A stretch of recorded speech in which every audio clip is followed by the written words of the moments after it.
What up, cappers, gamblers, punters, hustlers, low baggers? Welcome to the Morning Bag, Monday through Friday, right here, 10 a.m. on Pub Sports Radio. We are as hot as ever been in my life. 11-1 yesterday, 10-1 in MLB, 1-0 in WNBA, 47-14. My last 61 Major League Baseball bets. If I could just stay in this moment for the rest of my life, plus 32.23 units. I mean, better not to talk about it and just focus on today's card. I'm joined alongside by Jose Bouquet. Jose, my friend, it is great to see you. How are you? Good. 2-1 day yesterday, so I can't complain. Of course, the first 5 under I bet loses, but that's par for the course. I'm 2-0 now on first 5 unders. Yesterday was great. Marlins first 5 cashed. Marlins full game cashed. Tigers first 5 cashed. Reds first 3 and first 5 pushed. Athletics first 5 cashed. Philly, Toronto first 3 under 2 cashed, the plus money. Seattle, Baltimore first 3 under 2.5 cashed. Only loser was your Red Sox. First 5. Philly, Toronto losers. Philly, Toronto first 5 under 4 cashed. Houston, LA first 5 over 4.5 cashed. Washington, San Francisco first 5 over 4.5 cashed. Washington, San Francisco over 8 cashed, and the Minnesota Lynx minus 3.5 cashed. We have a great show today. We have Flash joining us. In 26 minutes. You guys asked for it, and it is here. He is joining us to talk World Cup soccer. So we're going to have to stop MLB halfway through, and we need to attack right away and get rolling through this big, beautiful card. And then we're going to stop everything when Flash is here. So when Flash is ready to rock with us. In fact, I see him backstage. Do you see him backstage? Mm-hmm. Does he want to rock right now? Does he want to? Because then we can. He's ready to go. Does it? Oh, and we got thumbs up. Okay, look at that. Okay, that's a great way of handling things. We just go right into the World Cup. I think it's a great way of doing things. We are very, very excited to bring on our special guest star of Bet US down in Costa Rica, former professional soccer player in the Premier League, in the highest leagues in the world, is where he played. And now he is, without question, one of the top cappers in footy as well as thoroughbreds. Don't forget our thoroughbreds. Please welcome our friend to get us started here on a Wednesday. I'm excited to see him, man. He always puts a smile on my face. Our friend Flash in the house. Flash, what's happening, man? How are you? Good morning, gentlemen. What's happened there? Can you hear me okay? Because obviously Jose's gone. I thought Jose left. Opened up his Don't you worry, Flash. Don't you worry. There he is. Here. And clean shaven as well. Is that like the new job and everything? Is it going well, Jose? It's going pretty good. I can't complain. Flash, how are you? Yeah, I'm very well. Listen, as I said to you before, good things happen to good people. And the man to your right, my left, crushing it. And we love it. You know what I love about your whole community is they love it when other people win. There's none of that jealousy, none of that envy. You're in it together. And listen, good things happen to good people. And I'm so pleased for you all. Flash, it's great to see you, man. Missed you. We got a bunch of great cappers in the chat. They've all been asking for you. Got Justin McKelvey, the Nuke Worker Coin, Colin Gregory, OG Bobby Johnson. There's Billy Brisbane in the house, Steve Fehrenbach, AOD, Frank Virginia, The Solution, Old E. I will be copying and pasting your best bets. Pop them in the chat. We'll discuss that then. AOD says, we love Flash, and we do. Flash, let's get right after it. Let's start with the futures market. We can talk about anything you want if you want to go into the groups and who you like. But we have Spain as the plus 450 favorite right now on 365. You have a lot of people talking about Spain. Chat GPT as Spain to win it all. France at plus 500. And then the English at plus 650. Brazil plus 800, tied with Portugal. And Argentina right behind at plus 900. Germany plus 1,400. The Netherlands at plus 2,000. Jose has USA to get out of their group. We'll go into the group stages and go into Jose's action. I have no action here. You have given us the gift of futures glory on this channel often, Flash, and you are not afraid of the pressure that comes with success. I know that. So everybody's very excited to have you here. Matty Ice in the house is 100% Flash and 462 in the house as well. So what appeals to you, Flash? Take it away in the futures market to outright win the World Cup. Okay, I've got my France at plus 600, 2 players for each position. They've got 3 absolute sleeping policemen in midfield that will stop other teams playing and then give it to. If I said to you, I've got Elise or I've got Dembele on the right, or Barcola or Doué on the left, and then I've got potential golden boot down the middle of Mbappe. And by the way, this French side didn't even lose in the last World Cup, and yet they lost the World Cup to us, obviously Argentina. I've got to go with France because they've got the quality. They've got the players who will not be worried about playing tournament football because they've got 2 good, great players for each position. So there's too many. They can't be stopped. What they can do is get sloppy. And if a team like with the DNA of Morocco comes along and frustrates and nicks it, that's the only way I see them getting beat. I think they're stronger than the Spanish, who don't have a natural obvious number 9. Marino in qualifying, top scorer with 6 goals. He's played centre back, he's played centre midfield, and he's played as an emergency striker. You said about England, I would have them at double figures. They're again Golden Highway. They play against the Dog and Duck, the Red Lion, and all that nonsense. They haven't got a defence. They've got a right back who should be playing holding midfield. They've got a left back who got moved from left back and put into midfield in Man City. So I see that they'll get to the quarterfinals or they get to the round of 16, and as soon as they come up against a team that can hit them in transition, because they don't keep the ball well enough, and they don't create enough. So for me, it'll break down 2 or 3 seconds later. It'll be in the back of the net. The value, because there's nothing between Belgium, Germany, Netherlands, Portugal. I can't have Portugal because they're going to play with 10 men. Portugal's best opportunity is if they leave Ronaldo on the bench, by the way. And by the way, he shouldn't even be playing. He should be serving a 2-game ban. He got sent off straight red against Republic of Ireland, served, so it's a 3-match ban, served 1 game, and then FIFA got involved because we got over Ronaldo at the World Cup and rescinded or gave him a suspended. So spiteful me, you know what I'm like, I hold a grudge. Can't have Portugal. I hope they get beat, but they've got fantastic players without the baggage that they've got to carry. If Portugal don't play him, they've got a chance. They've got a chance to go deep. But I like Netherlands at 22-1. I think Netherlands at 22-1 is your value. I think because they score goals, they have defense, and they always find a way to go deep into tournaments. And this is a tournament that's 50% bigger than normal. So for the first 2 weeks, it's Deadwood Central. It's just qualify, get out, and let's just go and play the knockout rounds. Well, normally it starts with 32 teams. We're going to have 2 weeks of nonsense before we get to the 32. So go easy. You got heat, weather, delays. You've got pitches that look like patchwork quilts. So have a little look, by the way, at where your teams are playing. It might not be conducive, and it's just about the performance. So be careful with all your goals and things like that. But they're going to give you 3 group games in 12 groups to get a good visual and know exactly. If you're a DGen and you've got to get involved small, because for me personally, I might have 7 or 8, maybe 10 bets at the whole group stage. I'm going to try and pick my spots. Wow. So that's my outrights. Netherlands at 22s and France at 6s. But there's nothing really between your Brazil, your Belgiums, your Japans, your Netherlands, but the number's too big on the Netherlands. So France and the Netherlands in outrights. I have a couple questions, but I'd be curious to hear your thoughts on Jose's action that he has moved on. So Jose, why don't you pitch your plan of attack? 3 bets have been made by Jose, and let's hear what Flash's thoughts are on those bets. Sure. I'll start off with my favorite one, Flash, here. This team just played yesterday against the mighty Venezuela and lost 2-0 to a team that's never qualified for the World Cup here.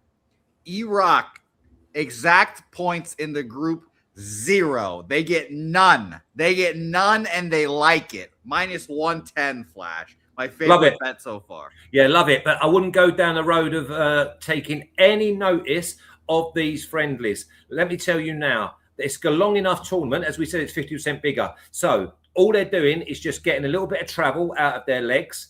Most of the players don't play. Then they have like loads of substitutions. And the other thing you've got to remember, and I think there'll be a lot of tight games and there'll be a lot of unders first halves, a lot of draw half times, because we're not playing two halves in this World Cup. We're playing 4 quarters. There's going to be a drinks break. Oh my God. What are they doing? Drinks break after 23 minutes. So if you're setting up to be defensive, you've only got to defend for 23 minutes. Then you get a reset, and then that slows the game down. Also, the pitches are expected to be slow, a bit bumpy, a little bit. It's not going to be conducive until we get into the later rounds, when teams know that if they don't win, they go home. In this format, you could have 2 teams that draw 0-0 in 2 games, don't score a goal and get 2 points and still get through. So it's a farce. So just be careful. But obviously the cream will rise to the top when we get into the knockout stages of put up or shut up. But yeah, I like Iraq. 0 points. Well, if you like Iraq, 0 points. You're going to love Panama. 0 points, Flash. They get nothing, Flash. They get nothing, and they like it in their group. Panama, 0 points, plus 225. A little more juicy there to make everyone feels better. Croatia, Ghana, and England. Croatia's the game that's going to scare me personally, but Panama, 0 points. Yeah, Ghana are a bit dodgy at the back, though. Or is it like the one thing I'd say, though, what did you say they were? Minus 220? Plus 225, 0 points. Oh, okay, you're going to say otherwise I would have parlayed them up. Yeah, I mean, listen, I think there's lower hanging fruit than that. So you've gone out on a limb, because if the teams are already out, that they might know that when they play Ghana, they may fluke a goal. You know what I mean? And that kills you. Because that group looks so top heavy. And I know a lot of people that don't mind Ghana, and I know a lot of people who don't want to be with Ghana. For me, yeah, I've seen Panama all the way through. They're obviously coming through the same sort of group, and Haiti and Curacao and Costa Rica. But yeah, I mean, I would say that they don't get any points. All right, beautiful. And then my last one, just to square the U.S. to win the group, because that's my biggest bet. Yeah, I've gone USA all the way. Plus 145 I got. I think you're going to be looking at my plus 120, 125. Also, my biggest bet of any of the first round of matches, I've got 2 of them. And it's USA to win, minus 105. Came in from plus 120. Do not underestimate the huge energy factor of a home crowd, home nation in a World Cup. And by the way, they've got proper players on their day. I'll just run through just quickly. We've got Balogun, who is as raw and as naive an athlete as you are going to see. He's a Champions League player on his night. Pulisic, top 10 in the Serie A on his day. Then you've got McKinney, who will run around and be a team player. Not a great lover of him, but I actually did see him lift Juve by the scruff of his shoulders and carry them to get them over the line on more than one occasion. Then you've got the likes of Weir. They've got too much. The bet, I've gone with them to win the money line, but the bet, maybe the bigger one, was like plus 145, plus 150 of them to be leading at half time, because I think they come into the game against Paraguay like a bullet out of a gun. I'm all for USA winning the group. I'm all for USA winning the first 2 games. The third game against Turkey, not that I like Turkey, but the job will already have been done, I believe, because I think Paraguay and Turkey may well share points. So if that's the case, then the USA a point will be fine for them. But yeah, I'm all in on USA winning their first game and winning the group. I love it. I love all of this. Flash, can you touch on your strategy in the knockout stages when you feel there's parity between the 2 teams and possible penalties? We love the penalties. You know that they go plus 900 each of 2. There's very, very rarely. I mean, you're looking at maybe a 8% chance, which is like 1 in 12 of a team scoring in extra time. 99 times out of 100, you go to extra time, it's going to end in penalties. So you don't need to go with a draw, which is normally around 230 to 260. I go with both teams to win on penalties, no emotion, like we did in the World Cup final last time. We had France to win on penalties, and we had Argentina. So you're going to be picking up for 200. You're going to be picking up 8. So it's like 4 to 1 your money, but you've got it. You don't even need to worry. So yeah, when there will be a lot of parity, but there's also the books actually take money on the name of the team and not the quality of the sides. So the likes of Japan, I've gone with Japan double chance in the first game at like minus 111 against the Netherlands. How? There's nothing between them. I see the Dutch going deep into the tournament because they'll just grow. So the group games, I'm going to be very sort of selective and careful. But when we get into the round of 32 is going to be a nonsense, by the way. The only real team that have been shafted is Uruguay. Uruguay comes second in their group to Spain, and Argentina win their group. We're going to have a round of 32, Argentina versus Uruguay. Everyone else is going to be playing the dog and duck and like the Red Lion and the pub sides. But Uruguay, glorified, they come second into Spain. Very well done. They're better off chucking the third game and coming third in that group. Wow. Great stuff here from our guy, Flash. France, Netherlands, and then USA to win the group. Now, our guy, Matty Ice, laughing at my eyes lighting up when you said that it was a big bet of yours, because obviously Jose on it as well. But you did intimate that was one of two big bets. Can we hear what that's? Yeah, with Germany, minus 1.5 goals in the first half against Curacao. I think they score 5. There's a little bit of another bet that you could look at, and that's Kai Havertz, top scorer at 33-1, because I think that there's quite a possibility that Germany may score 10 goals in their group game, in the group games. Now, I think when you look at all the numbers, they're like minus 165 to score so many goals, like over 1.5 first half. But Curacao are like plus 300 to even get a goal. So they're telling you, I cannot see how Germany don't score 2 in the first half against Curacao if they come out. And it's minus 112. I just don't see how they're not a minimum 2-0 up in the first half. I just don't see it. I think also the line's at 3.5. So they're saying that we think they either win by 4 or they win by 3. Well, I think they win by 5. So you could go with the minus 3.5 if you like as well. But obviously, being the first game, I think they put their marker down. They come out. Curacao are going to be the whipping boys of this World Cup, probably with maybe 5 or 6 other teams. So I definitely like Germany minus 1.5 first half against Curacao. Flash, it is so wonderful to have you here, bringing the energy, the knowledge, the excitement to start off our show today. Everybody been asking, can we get Flash on? Can we get Flash on to break down the World Cup? We'd love to have you back at some point. Yeah, maybe for the knockout stages, eh? I would love that. We would love that. But Flash, tell us where we can see you, where we can get your breakdowns. Talk to us about where we can all find your action and your breakdowns. Yeah, well, basically, I've got another bet for you, so I'll do it at the end. Basically, Bet US at TV. We're on Rumble. We're on, obviously, Twitter Live and Kick and all that. But to obviously watch the shows back, we're on Rumble now. Obviously, I think there's going to be some changes after the World Cup. So, obviously, I'll keep you updated with that.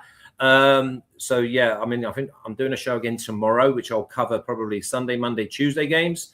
And then I'll do a show on Friday that will cover Tuesday, Wednesday, Thursday games or something like that next week. So it's like 8 games per day. Even if I haven't got a bet, I'll give you a reason why I've not got a bet. And there'll be plenty of reasons. And sometimes, as you know, it's more important to have a reason not to bet than to have a reason to bet. But walk away. You don't need to. Use the game as knowledge. I'll be watching every minute of every game. But I think Morocco, top African side, is my other bet.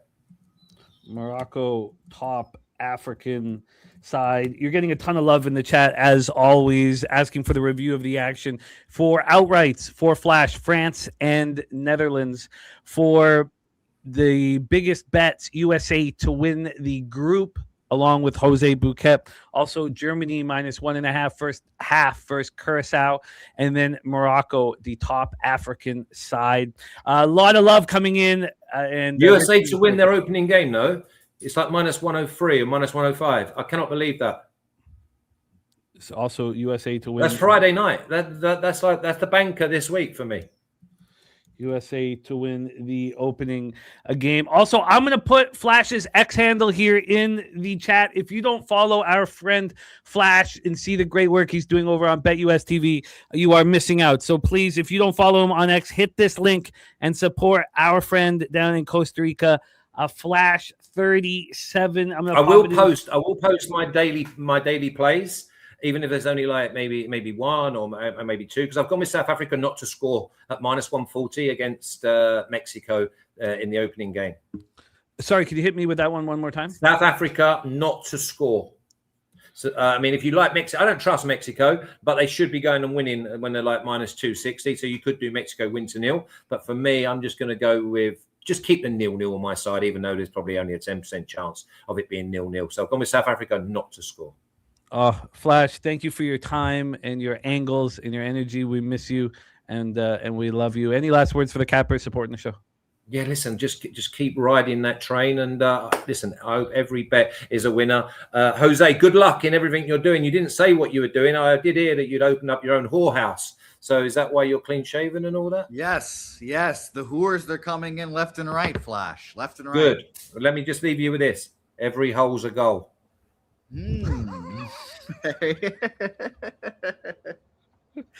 There's facts. There's nothing but facts spoken by Mr. Flash Gordon. Do I have to write that down too? I think you do. You do at the top of your worksheet. Oh, okay. God.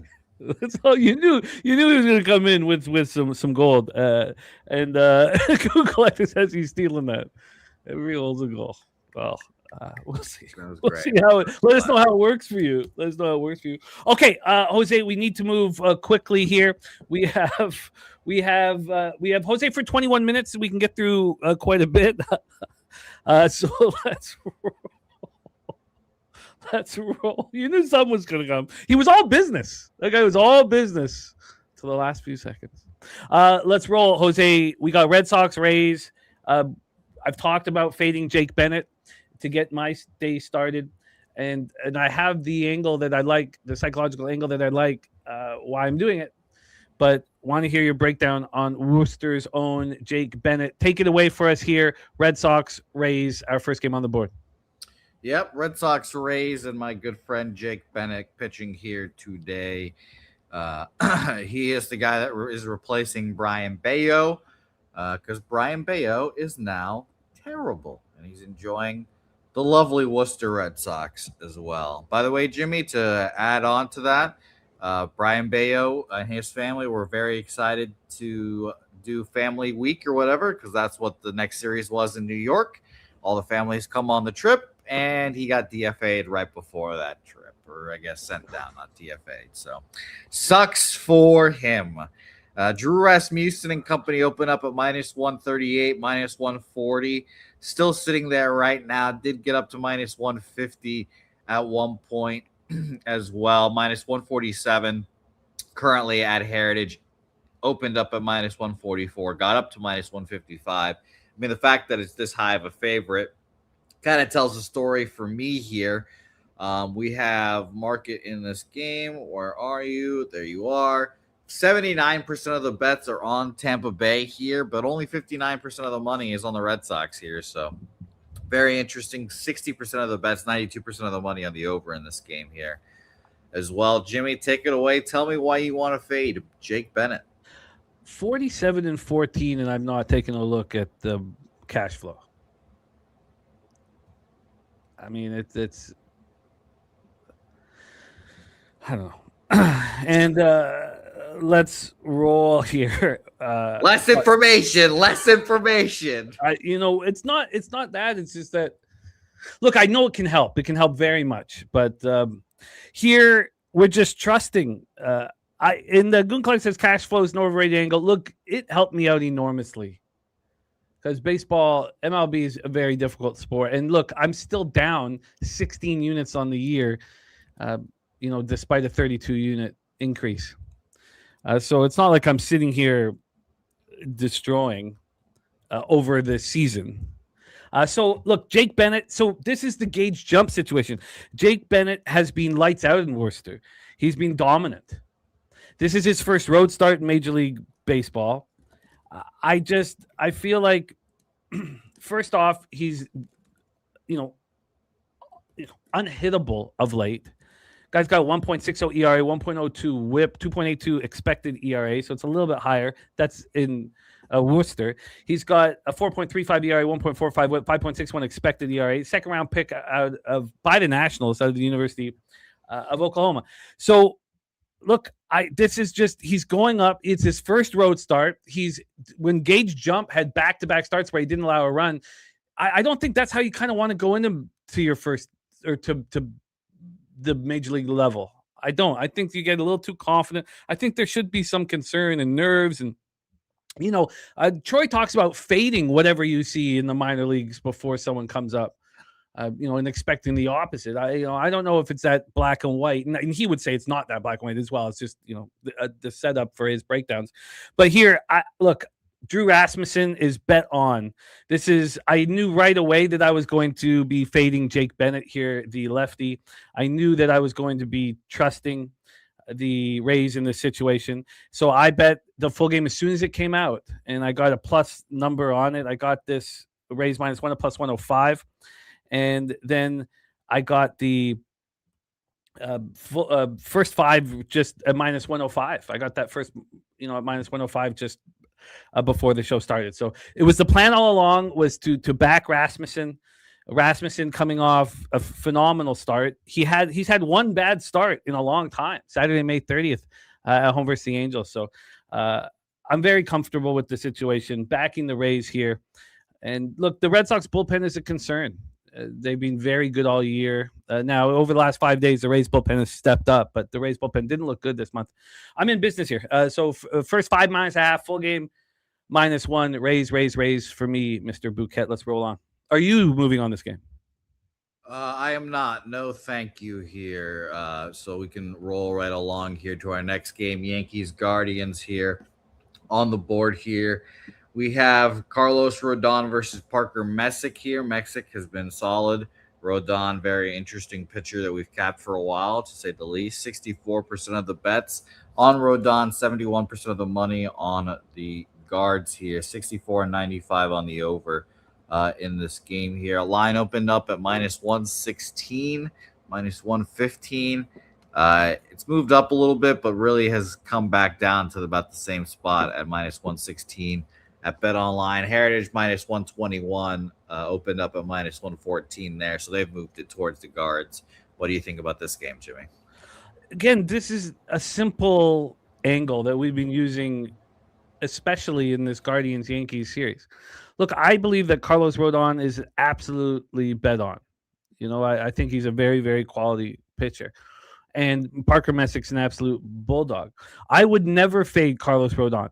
But just because of the way each team had set up their rotation, the last start for Carlos Rodon was last Thursday, and it was against the Guardians, and he shoved. So we watched Slade Ciccone shove against the Yankees and allow 2 runs in the first inning because he's seeing them again 5 days later.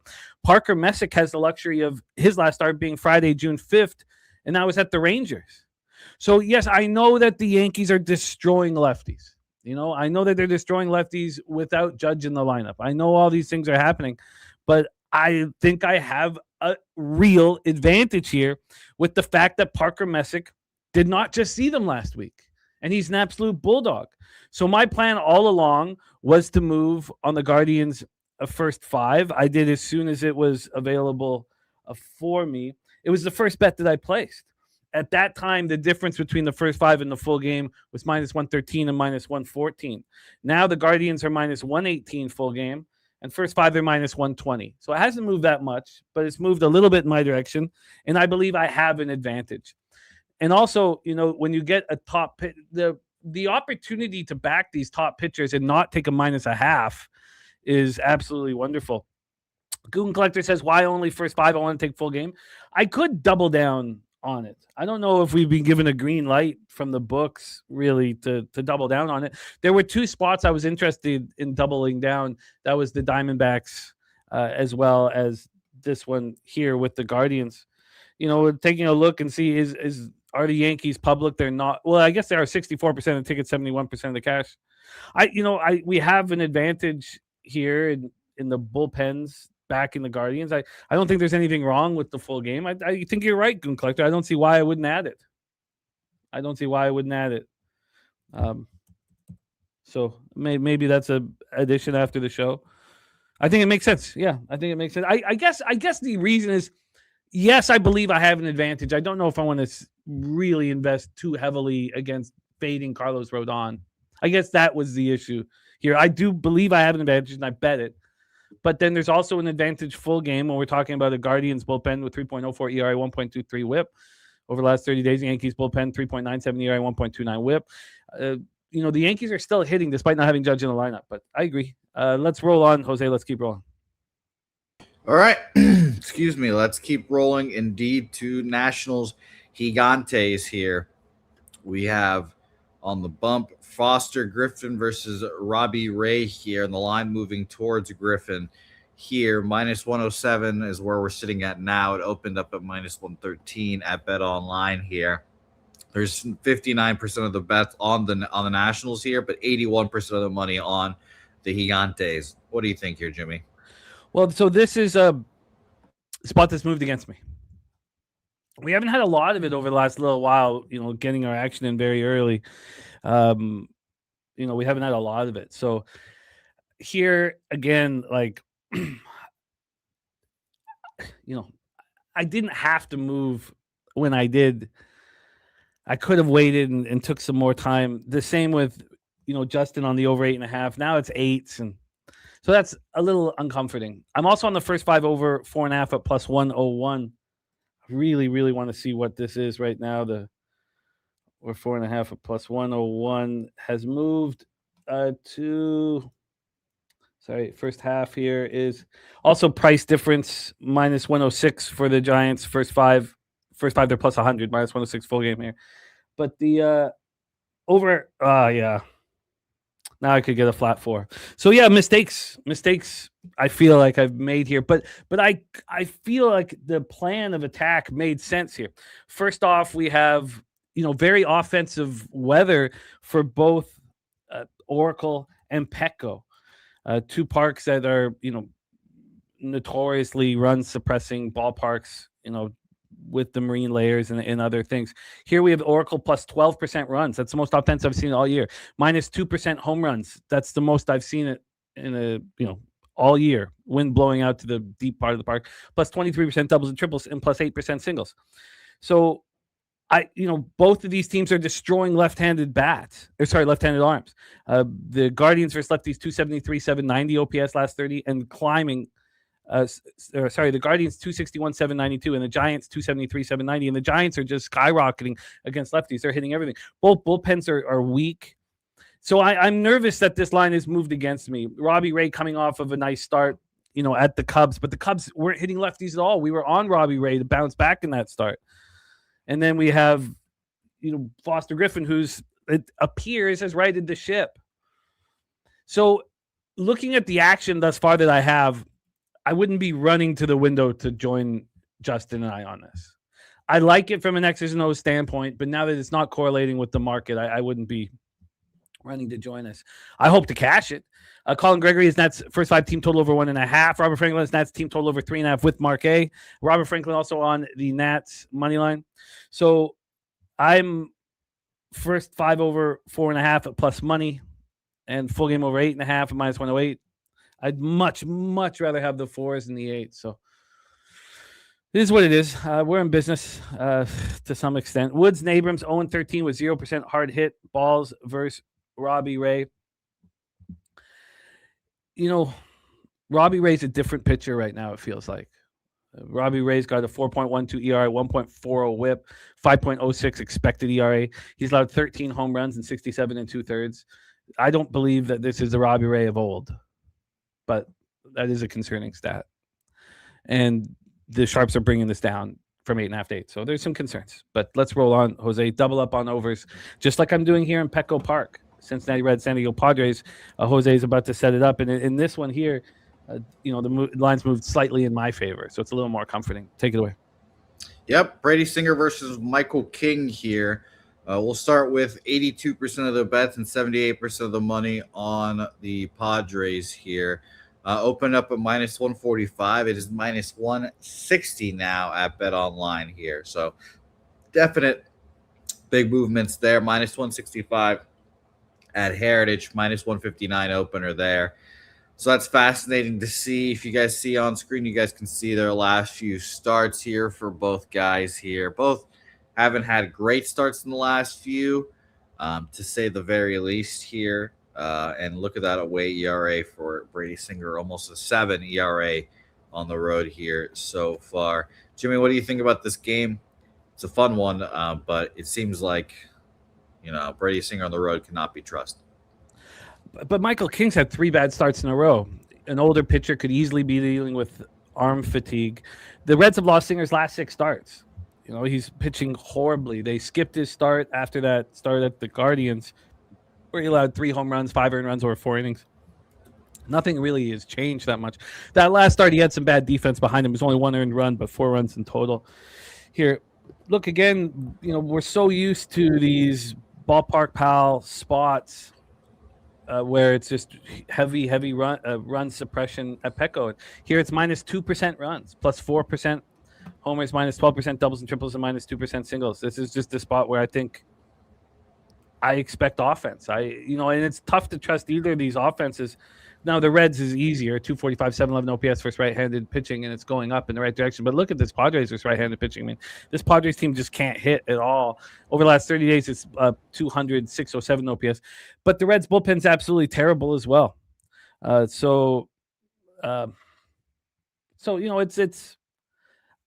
again, we have actual run-producing weather in Petco and Oracle.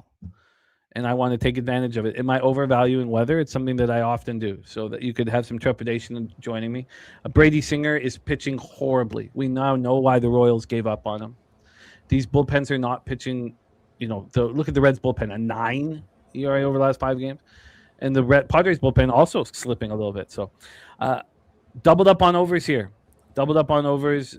This was the one where I got the comfort of the first 5 over 4 and the oh no, this was the first 5 over 4.5. This is what we talked about last night. Sorry, I got the comfort of the full game over 8.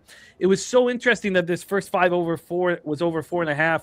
It was so much more expensive than the Washington San Francisco game. Now that one has now moved down to an 8, but at the time it was very expensive for this first 5 over 4.5. I'd like to see what it is now here for this one. So we have the full game at 8 minus 114 to the over here. It's plus 102 to the under, and then first 5. The over 4.5 is minus 111, so it continues to move up. Yes, Danzo, we have every right to be concerned about the Padres sticks, but if you want to get right, you should go up against Brady Singer. So doubled up on overs for me, Jose. All right. Excuse me. All right, let's go to our next game here. We've got Seattle Mariners versus the Orioles here. It was a fun game last night, back and forth, overtime, extra innings is what I'm trying to say here. Too many soccer references, I guess, in my head. 66% of the bets on George Kirby in Seattle, 63% of the money on Brandon Young and the Orioles here, 77 and 90 on the over in this game here as well. Line movement, pretty dramatic. We have a minus 125 opener at Bet Online. Just recently, it has flipped to Seattle minus 102 as the dog here. I guess I'll refresh here just to make sure everything is right. Wow, what a movement here. Orioles now favored after Seattle at Bet Online was favored at minus 125. On other sites like Heritage here, they're at minus 111 Seattle. They opened up a minus 127 Seattle. So someone knows something, and the Orioles are being the line is moving towards the Orioles. Jimmy, maybe I'm out of the loop here. Something happened that I don't know about. It feels like we should be betting the Orioles right now. I've wanted to move on the Orioles now for about 18 hours. I was waiting for a sign from the books. We weren't getting them. This was like last night, I believe it was plus 108, a full game, and plus 111 first 5. We still, despite all this, they're saying that the advantage with the Orioles is full game rather than first 5. Can you pull up the bullpen usage for the Mariners? I know they've dealt with that, but seemingly if this becomes a bullpen game, you would think that the Mariners would have an advantage. Both teams are raking versus righties. The thing for me was I was very impressed with Brandon Young's last 2 starts. Going up against any Major League Baseball team twice in 5 days is difficult. We have Trevor here. TV Jones paid -137 for the over 8.5. Says Kirby going to put a ton of guys on. Orioles can hit. Mariners hitting and both bullpens used and being seen. O's fake sharp for the third day in a row, in his opinion. And there is our guy, DJ Big Boss in the house. By the way, we have a 49th birthday from DJ Big Boss coming up next week. So it's going to be a big party over at Who Bangin' Sports Talk. And I want to be involved in anything that celebrates our guy, DJ Big Boss. What a guy. Is there anybody more fun to cap with in this community? I'll be down there in LA in like 5 weeks or so, DJ Big Boss, to run with us. And Remo says, show us some grandmas now. We have let go of a lot of our pictures, sadly. Now, they still exist somewhere, but that's the only one that we have left. And Who Bangin' says everybody invited. That's next Tuesday. That's in 6 days from now at 9 p.m. Eastern, 6 p.m. Pacific here. But back to business here. I love what Brandon Young did back-to-back starts against the Blue Jays. The first start, at Toronto. The first start was at home versus the Jays. The second one was at the Jays. Both times, he went deep, 6 2/3, 6 1/3. Both times quality starts, struck out 11 and walked 1 over those two. I was extremely impressed. George Kirby's now had 4 tough starts in a row. Started May 17th at home versus the Padres, 6 earned runs over 5 2/3. Then 5-0 loss at the Royals, 3 earned runs, 5 in total over 6 innings. Friday, May 29th, 4 earned runs over 5 1/3 at home versus Arizona. He's just not been pitching very well. And I'm a huge Kirby fan. I hate seeing it. So I've been waiting for a reason to move on Brandon Young. Can you touch on the bullpen usage here for us? Yeah, it's been used and abused like you suspected here. 20. Let me see here. All right. Alex Hope, 9 pitches yesterday. He'll be fine. Nick Davila just got called up, 14 pitches yesterday. He might be available, but he just got called up from AAA. Gabe Spire, 12 pitches yesterday, had a day off Monday and threw 14 on Sunday. So we'll see if he is available. It's a lot of pitching there. Eduardo Bastardo, back-to-back days on Sunday and Monday. He's available because he didn't throw. Jose Ferrer threw 43 pitches, not going to be available. And Munoz went back-to-back on Sunday and Monday, got the day off yesterday. Matt Brash, 18 pitches Monday, got the day off before. So this bullpen has indeed been used quite a bit. And Troy Torrance saying the Mariners bullpen is a joke. Maybe it's just despite my respect for these 2 starting pitchers, even though Kirby 4 straight bad starts, maybe this should just be moved upon. Oriole Park plus 11% runs, plus 13% homers, plus 11% doubles and triples, and plus 4% singles. So maybe that full game over should be bet. We should join TV Jones on that one. And this move towards the Orioles is extremely appealing. So I bet the Orioles -110. Wow. My full game, obviously. And why is that obvious? Like, with the way you still fear Kirby? I just bet the line that moved. That's my reasoning, really. Well, the first 5 has moved 10 cents since last night. But I hear that. Goon says most games, most of the times, are decided by the bullpen. This could be 2-0 going to 6. The bullpen could give up 7. I don't think it will be. If these now George Kirby's expected ERA 3.50, but I hear what you're saying. I look, Kirby's last 4 starts, and I love George Kirby. You guys know that. This last 4 starts, he's allowed 17 earned runs. He's allowing a run an inning right now, and it's very offensive weather. I want to back Brandon Young. I really do.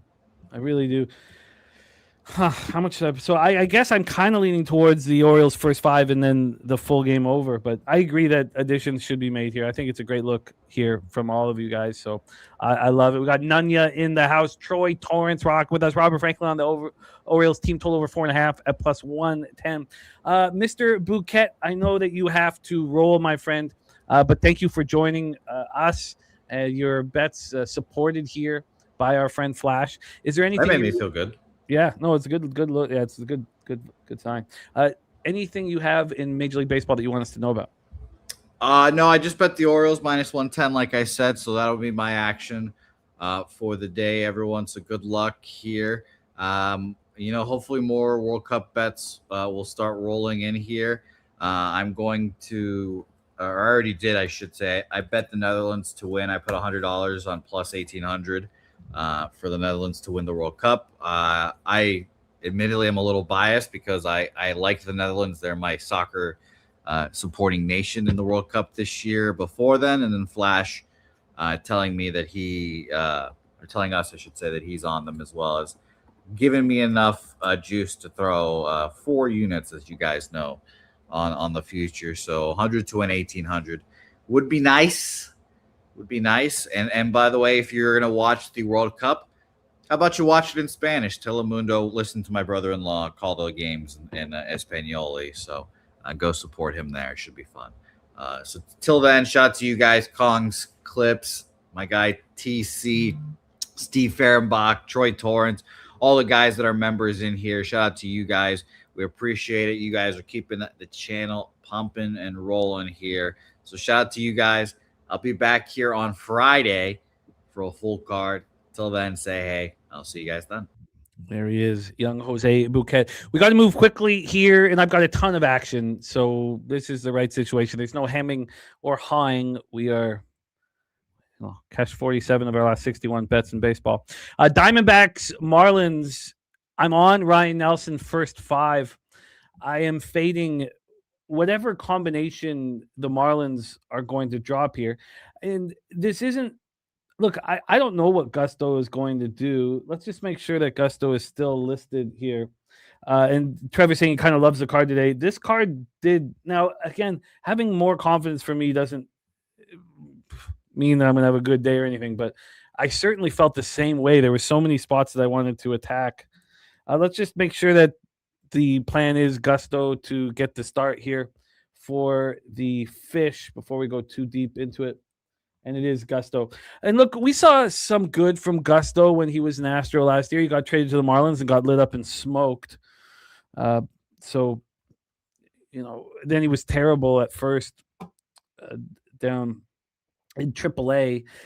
He is now, pitched 5 innings in the show. He did Friday, June 5th start, but he only went 2 innings and he allowed 3 earned runs in that one. Diamondbacks versus righties, 234, 660 OPS. They're hitting lefties much harder. Marlins versus righties here, 229, 658. I mean, neither team is hitting righties, so I can understand why Warbucks is on the under.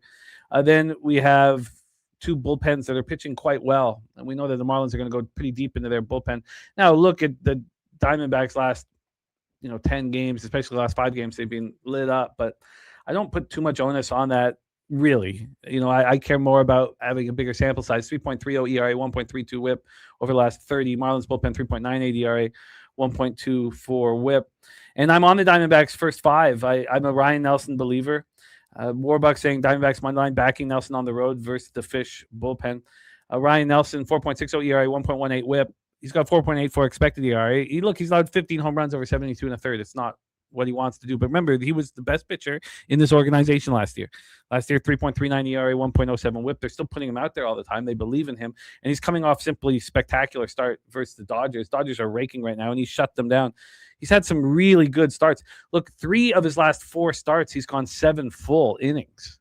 I mean, he's pitching at a high level, and I expect him to deliver here. The question is, do I add the full game? Do I double down because I've got him first 5? And maybe with the state of the bullpen, maybe I'm a little hesitant.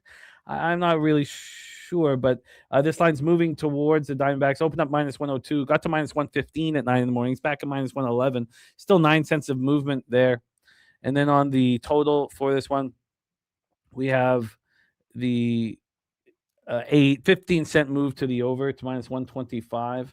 I got this first 5 for these Diamondbacks at minus 113. Let's take a look at the price difference here for full game compared to the first 5, and then we'll move past it. So for the Diamondbacks, they're minus 110 full game, and first 5 minus 118. So it's just moving in the right direction. It's bringing me enough confidence here.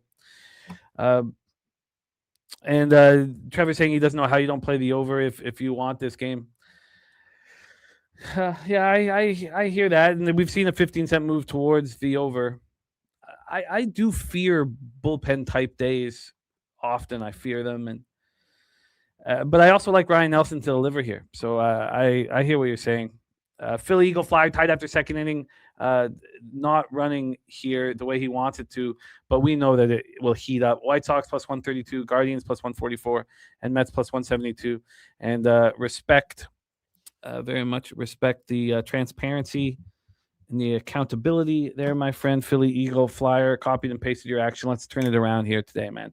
We got Pig Milk play of the day. Pig Milk cashing yesterday. Pig Milk, remember, it was goal in the first 5 minutes of the second period. One was scored, I believe, 4 minutes in.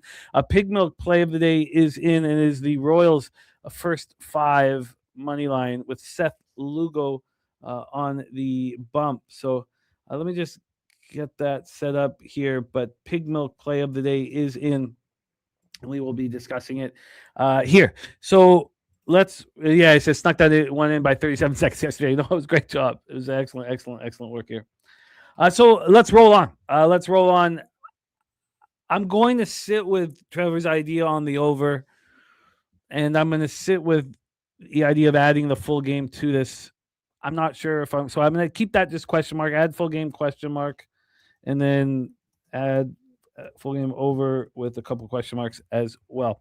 Okay, and then we have Robert Jerry Hoot Dreams parlay. Let me get this all copied and pasted here so we can discuss when we get into NBA. We have to move quickly. It was very exciting having Flash on for the World Cup, but we do have the daily sesh popping off in 1 hour and 6 minutes. So let's keep moving diligently through this card. So next up for us here, next spot on the board, sorry, keep going down, is LA Dodgers, Pittsburgh Pirates, PNC Park in Pittsburgh, Pennsylvania. You have Shohei Ohtani on the bump, 0.74 ERA, 0.79 whip. He's been unbelievable. I mean, just spectacular.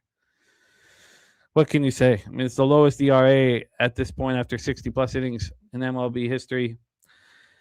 He's rolling and setting himself up to add a Cy Young Award to all of his trophies. Jared Jones on the other side. What an exciting opportunity for Jared Jones to deliver here. So he was excellent in his 5 rehab starts and, coming off the UCL surgery. And then he had a bad start in his first start. The market moved heavily towards him at home versus the Twins. And he had a bad start. He allowed 5 earned runs over 4 1/3. Maybe he was a little too pumped up or something. And then June 4th, his last start, he was excellent. So Mike Wilkerson on the Dodgers team total over. We have Robert Frankel on the Dodgers run line. Warbucks on Dodgers -1.5 says rinse and repeat.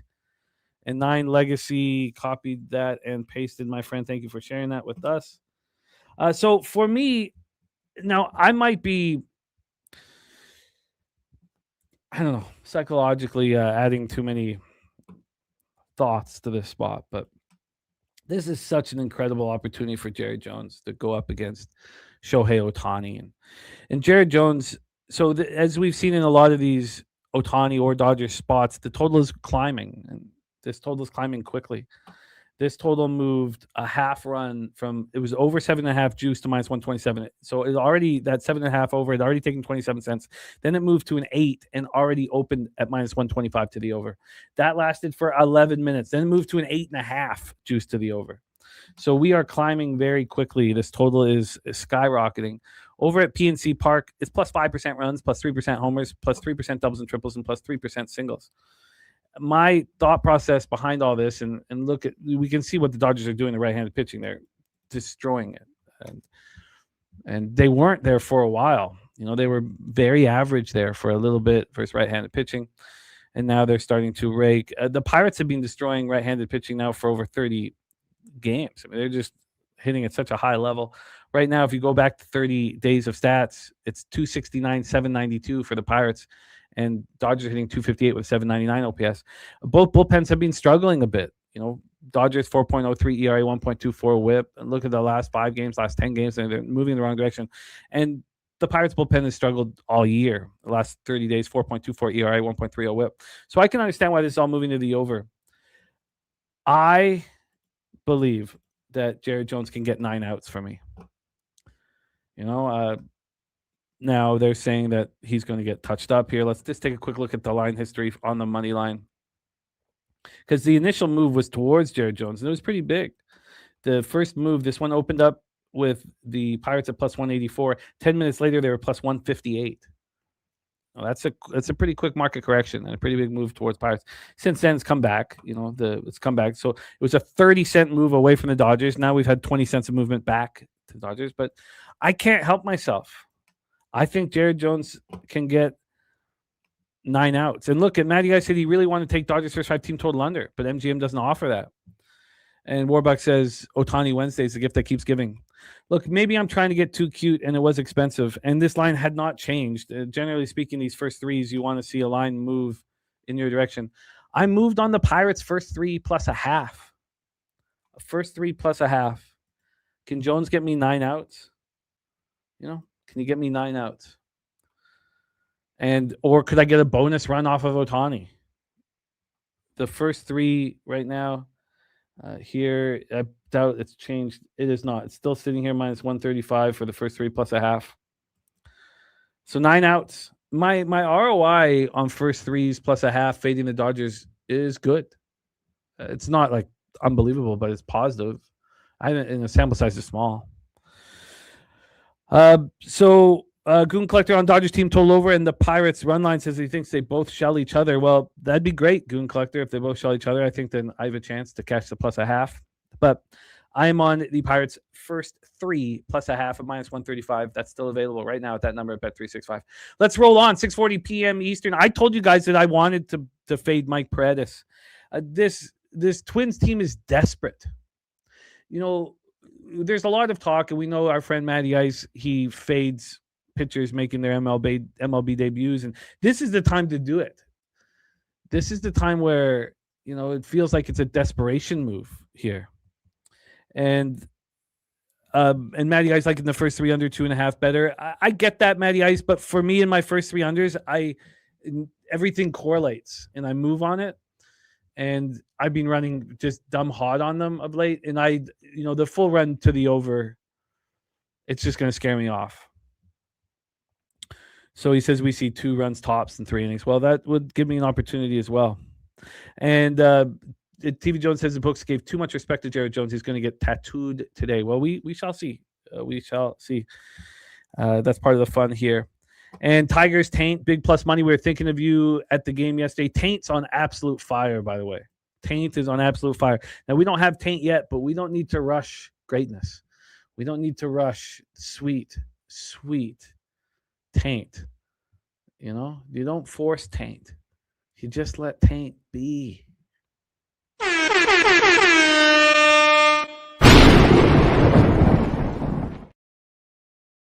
So I told you guys that I wanted to fade Paredes. He looked bad in AA, moved up to AAA. There's our guy Turnsey in the house. Our friend Turnsey has given me the green light to let you guys know big news for our guy, star of the Rusty Kuntz play of the day. He's having twins. Look at that. Our guy having twins, man. So please send all the love you can to our friend Turnsey. What an exciting time he has ahead of him. Turnsey having twins, man. Look at that. So congratulations to Turnsey. Oh, shit. Okay, so now we got to switch everything. Said we lost them. Well, that is heartbreaking. I've gone through that same experience. I'm sorry I got excited there. It makes me feel bad there. It's terrible, terrible news, Turnsey, but it does truly mean that your partner her body's ready. And so we went through a similar experience. The body's ready. And so you go after it again. He says, it's all good, boys. Everything happens for a reason. Turnsey, I'm so sorry to hear that. Our love and thoughts are with you and the family. God, but again, you'll be amazed at how often people have gone through that experience, and we're one of them. So her body's ready. So start it up. Start it up again. Start it up tonight. And our thoughts and love are with you, Turnsy. I'm so sorry to hear that. But we went after it again, and Big Carter came. So our love and thoughts are with you, Turnsy, and great to have you back here. And man. And says, can't keep a good old boy down. Got to get back at the plate. Yes, her body is ready. It's ready for a baby. So our thoughts are with you, man. Man. And look, Maddie I says, reach out if you need to. Pretty much have experienced it all. Yeah, it's amazing how many of us have gone through that experience. So our thoughts are with you and love you, Turnsy. Damn, I feel bad for how excited I was. But I'm telling you, we went through it. Another thing that it does is it makes your bond with your partner so much stronger. Going through that experience, so much stronger. So we are with you. And look at that, Maddie says Briggsy came. So same thing with us. We went through the experience, and then Carter came. So I love you, Turnsy, and thinking of you, man. All right. Well, that was tricky. And we love you, Turnsy. I'll reach out after the show. I am fading Paredes. Fading Paredes here. And Rye Guy says Dodgers by 2. Don't overthink it. And look at our friend Dewan says lost his mother-in-law to a double stroke this past Friday. Says the show has definitely given me air that death is natural and we can never be ready to lose loved one. God bless you all. Oh, Dewan, I'm so sorry you had to go through that. Man, I'm so sorry you had to go through that. Dewan, copy and paste this so I know that that's what's going on for you, my friend. We are here for you always. And when you deal with these very difficult things, the really most important thing is for you to be strong for your family members and to lead them through it. And grief will come in stages. And one of the things that we do as men is we don't really talk about our grief or deal with our grief. But just come in here and cap with us. Get away from it all. But when it's time to face it, you be strong, you lead your family through it, and I know that you will, Dawn. So I'm sorry to hear that, and our thoughts are with you, man. It's very difficult, very difficult. Love to the Turn Time family, and love to you, Dawn, my friend. It does make capping less important, but the importance of it is that we get a chance to get away from anything and everything that's difficult or bringing us down. There's BT in the house. Great to see you, BT. So back here, I'm fading Paredes. He looked bad in AA, went up to AAA and looked very, very good. He's a high strikeout pitcher. He was not a highly thought of prospect, 18th round pick in 2021 out of San Diego State. We have two different bullpen spots for him. So this is Paredes about to start. And I think Framber Valdez has, taken a bad rap. He's got consecutive home starts. The Twins aren't hitting lefties at all. 209, 604 OPS. And the Tigers bullpen does concern me a little bit. So for me, I moved on the Tigers first five. I got the Tigers first five minus a half at minus 120. Let's take a quick look at the line history here for the Detroit Tigers on the money line. Opened up at minus 170, now minus 166. So very slight move towards the Twins. I don't care. And Frambers gets no respect right now. I don't care. And then when we get to the total here, we've had 9 cents of movement to the over, minus 113 to the over to minus 122 to the over. And wow, Turnsy, she got hired at Caesars Windsor. I love Caesars Windsor, man. Yeah, we just looked at it again to see if there's any change in the pool situation. I love that casino, though. That's dope, man. I will let the wife know. Goon Collector says Frambers controls a scary thing. Never know if he's going to strike someone out or walk the entire starting lineup. Look, I think Frambers got in a bad rap. I mean, as the Detroit Tigers have had such a bad season, who's been the one guy taking the ball every 5 days? One guy, and that's Framber Valdez. Every 5 days, taking the ball and doing his best, So I think that he can pitch well here against the Twins team and not hitting lefties. All right.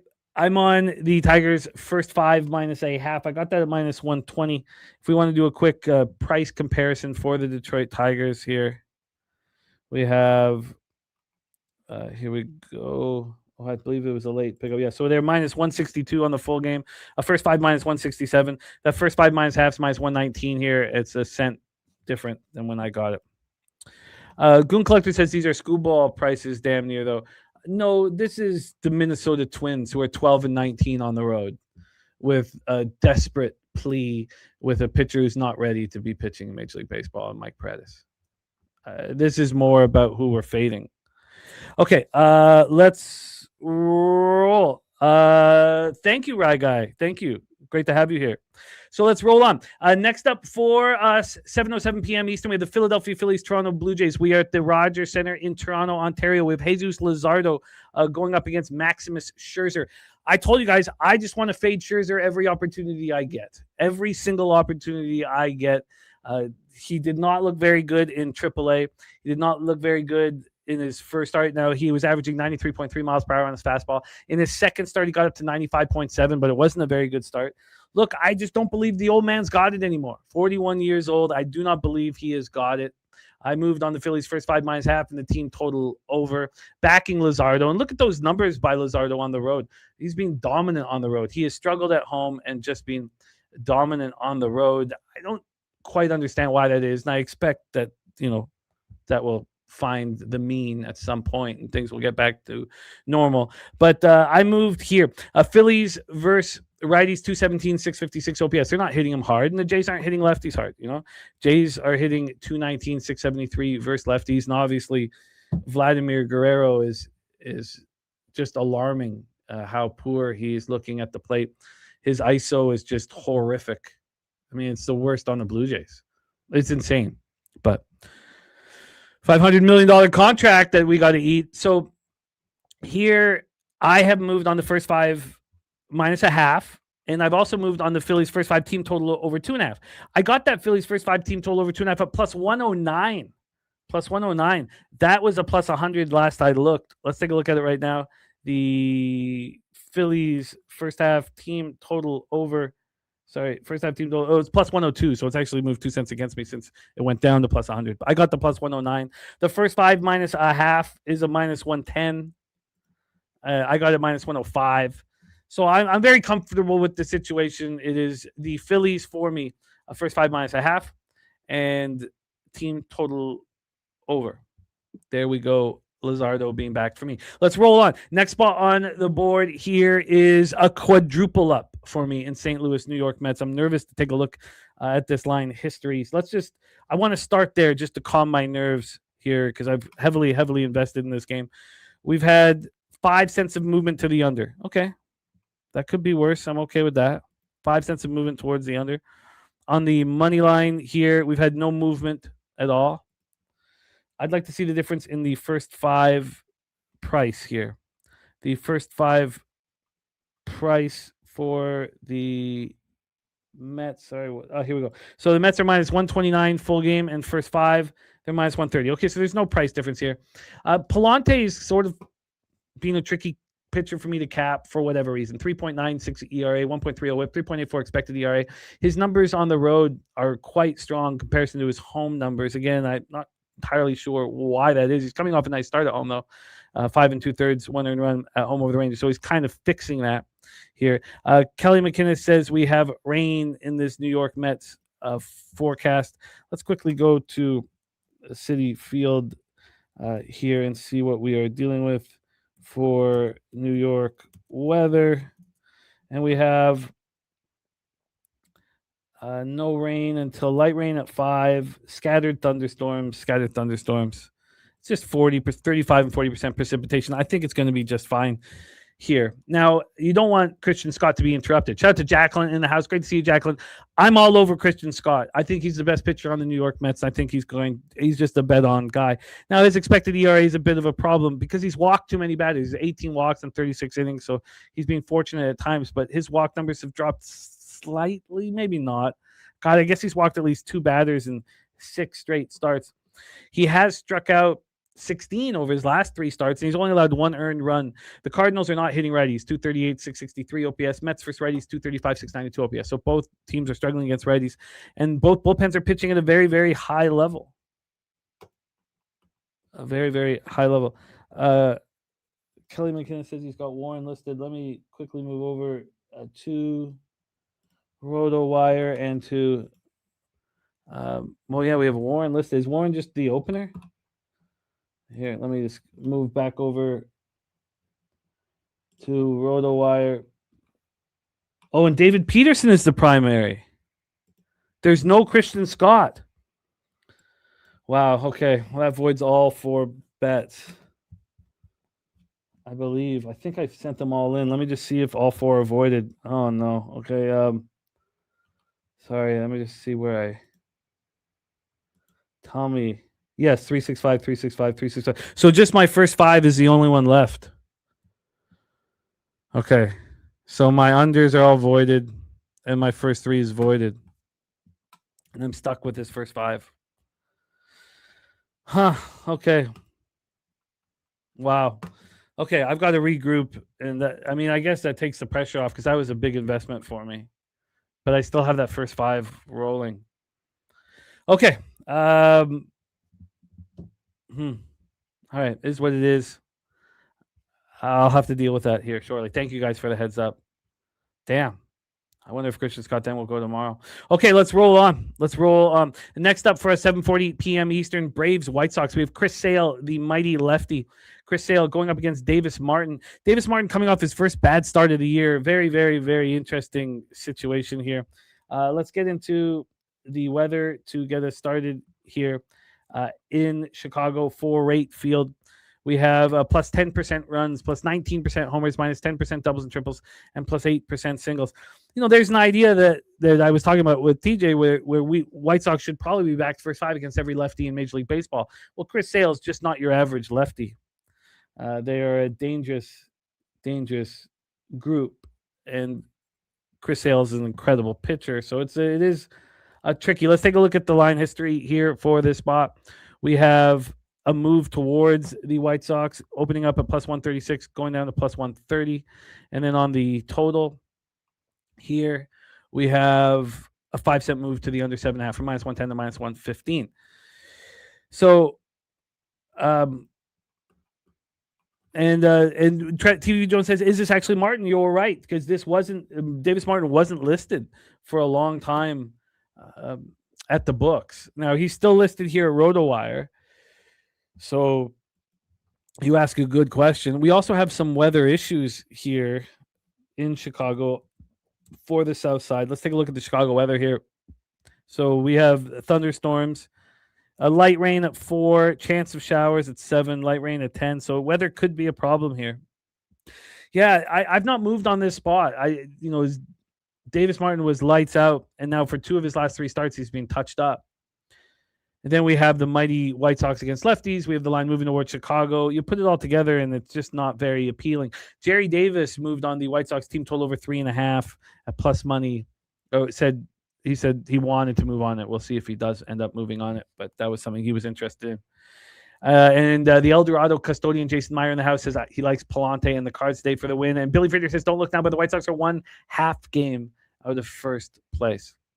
So let's roll on. I had interest in the Texas Rangers here, but it was all predicated on this line moving towards them. It was mainly market here. And Billy Friedrich also saying back-to-back games starting versus a former White Sox lefty here going up against Chris Sale. Here, this line was a pretty distinct move towards the Texas Rangers. We had a half more on move to the over from 9.5 to 10. And when we get to the money line here in this spot, we have still, pretty stagnant after that first move. This opened up at Rangers plus 100. After this line was available for an hour and 13 minutes, moved to minus 110. Got to minus 118, back to minus 116. Overall, 16 cents of movement towards the Texas Rangers. From a total side of things here, we have that half run move to the over. Weather-wise, we know it's very, very offensive weather here at Kauffman today, just like it was yesterday. Plus 21% runs, plus 40% homers, plus 9% singles, and plus 9% doubles, triples, plus 3% singles. Let me just refresh.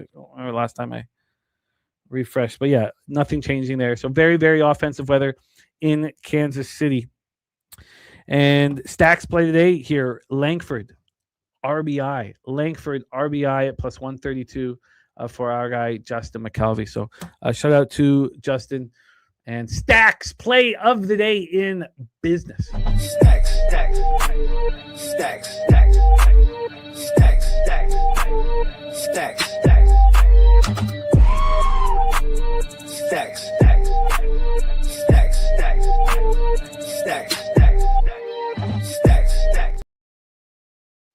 Stacks play of the day in business. And we also have Pig Milk play of the day in business. Pig Milk is Royals' first 5 money line. Kansas City Royals' first 5 money line is the Pig Milk play of the day.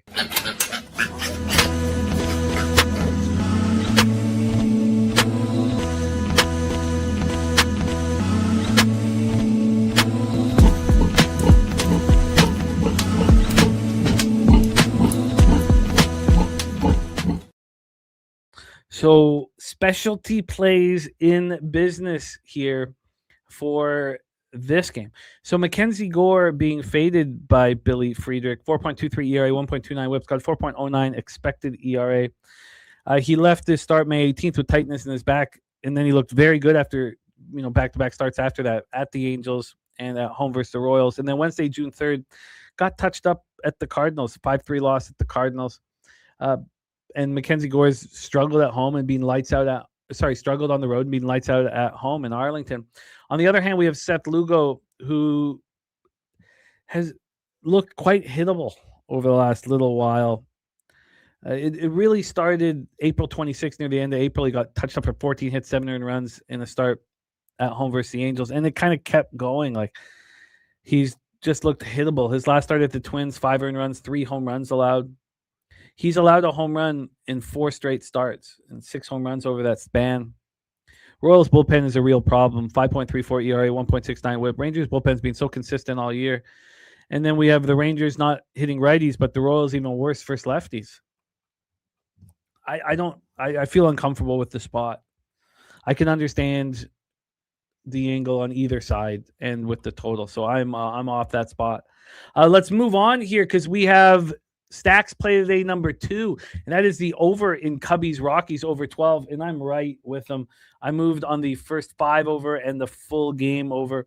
I got that first 5 over 6 at minus 121. That line was moving against me, the first 5. The full game over 12 was moving with me, over 12 at minus 113 here. By the way, Rods Wax has bet on Detroit in home games on the money line versus terrible defensive catchers, allowing 1 or more stolen bases a game. Detroit's record since 2025, 7-0. They're from Rod Zawacki here. Also bet on Detroit on the money line after line 4 runs or less, 4 straight games. Detroit's record during 2026 season, 5-0. Well, I'm on Framber first 5, so I need them to be delivering early. And Billy Fraser says Lugo just faced the Rangers 11 days ago as well. It's a tricky spot, one that doesn't really appeal to me. But this one does. Shota Imanaga has been an absolute gas can. He's just getting destroyed, start in and start out. We went over it last night, 26 earned runs. He's allowed over his last 4 starts. And Michael Lorenzen's been terrible. I mean, both of these pitchers are just getting eaten up. You have Shota Imanaga, 4.74 ERA, but he's got a 1.08 whip and a 3.86 expected ERA. He's allowed 17 home runs, though. He's allowed 17 home runs, and he's just getting lit up and smoked in every start. And I expect that to continue. Michael Lorenzen is coming off allowing 8 earned runs. He's also, in his last 4 starts, allowed 22 earned runs. Now, yes, the Cubs aren't hitting righties, 216, 663 OPS. The Rockies aren't hitting lefties, 242, 624 OPS. But the Cubs bullpen is very, very strong. And the Rockies bullpen is very, very weak. And the Cubs bullpen, a lot of these guys, they're not used to pitching in the thin air of Colorado. This is insanely offensive weather. This weather here for Coors plus 36% runs, plus 23% homers, plus 43% doubles and triples, and plus 12% singles. I think these pitchers get touched, and I am on the first 5 over in the full game over. I just quickly would love to know, this is kind of selfish, but I'd love to know, because I saw that the first 5 had moved quite a bit at 365 towards the under. Curious to see what this is. So this, wow, yeah, it's 11.5 now. Huh. And the first 5, wow, it's actually moved a cent in my favor, the first 5 over 6. Wow, okay. Makes me a little nervous. All right, let's roll on. We have Brewers Athletics, Las Vegas Ballpark in Las Vegas, Nevada. Look, these games have just been soaring to the over. Here we have a 14.5 with Sproat and Perkins, 2 pitchers that are pretty comfortable in AAA type environments. But, you know, 2 pitchers that have struggled. Now, when I say that, this is Jack Perkins' first opportunity to pitch at home. And he's looked pretty good here. You know, he's looked pretty good. June 5th, 5-1 loss at the Astros, 5 earned runs over 4 innings. But, you know, he's done some good things. I expect him to be fine. His expected ERA, 3.30 compared to a 6.19, you know, full ERA. I think Jack Perkins will be fine. And Brandon Sproat, on the other hand, you know, I believe in him, and it's cost me money, so I've stopped believing in him. And he just pitched in the thin air of Colorado. I mean, he should be kind of comfortable in these conditions, and these conditions are insane. These conditions, plus 47% runs, plus 80% home runs. That keeps going up, plus 22% doubles and triples, and plus 8% singles. So I expect madness, but I haven't moved on this game. This total is just so ridiculously high.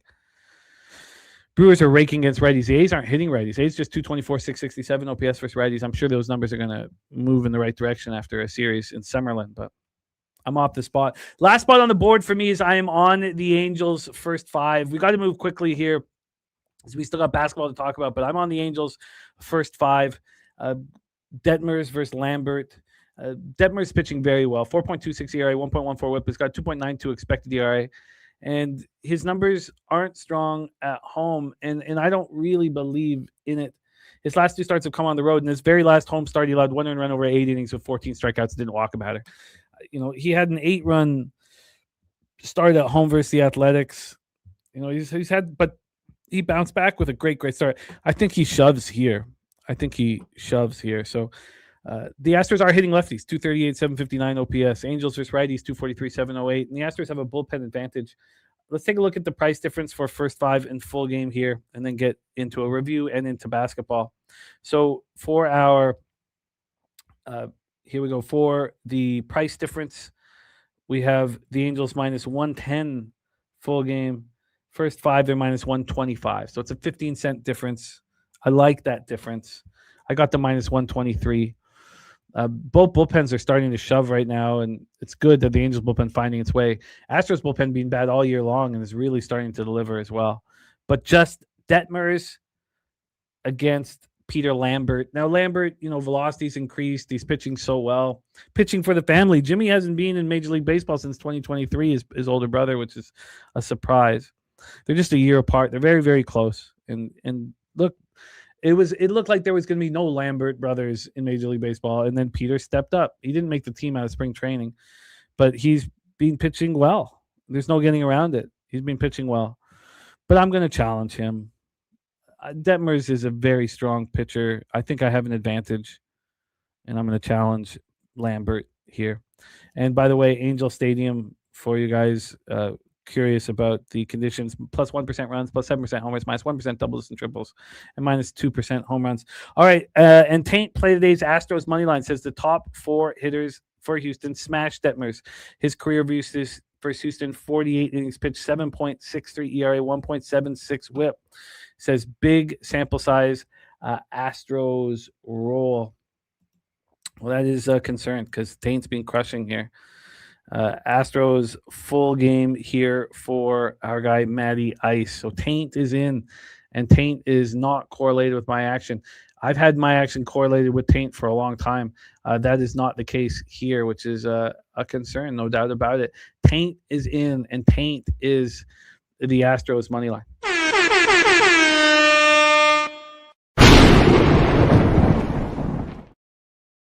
Do a review of all action and talk about the possible additions, let me just get our guy Matty Ice's taint action.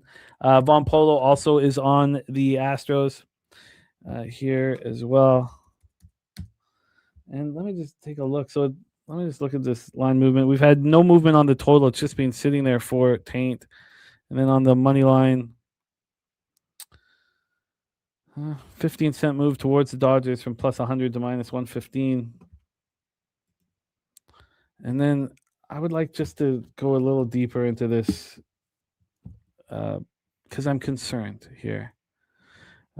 Let's just quickly, I would like to quickly, and I know we don't have a lot of time, daily sesh popping off in 33 minutes. We're about to get into basketball.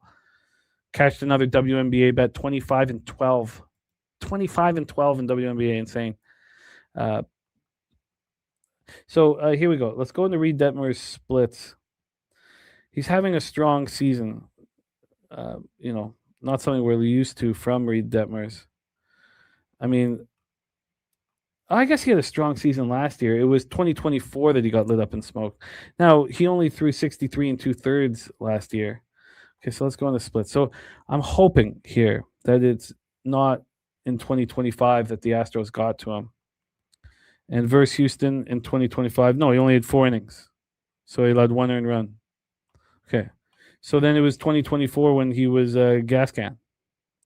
In 2024 versus Houston, yeah, he allowed 13 earned runs in 6 innings in 2024. And it was all on the road at Minute Maid Park, which is now Daikin Park. Okay, that makes me a little more comfortable. I mean, I can completely understand the mindset, but that was on the road in 2024 when he was terrible. So, and then, yeah, Matty I says worse at home as well, but that was a last start at home, 14 strikeouts, 8 innings. I get it, but I am more comfortable now than I was before. I mean, I can handle the statistics that are uncomfortable. Okay, so there we go. So in Major League Baseball, I have 19 bets. Cleveland first 5, Washington, San Francisco first 5 over 4.5, and full game over 8.5. Cincinnati, San Diego first 5 over 4.5, full game over 8. Arizona first 5, Philly first 5 minus 0.5, Philly first 5 team total over 2.5 plus 109. St. Louis, these bets are voided. I'm gonna have to put that out on X as well. Only the first 3 bets are voided. The totals and the first 3. The first 5 is not voided. Because I didn't put that in through my local. Chicago, Colorado, first 5 over 6. Chicago, Colorado, full game over 12.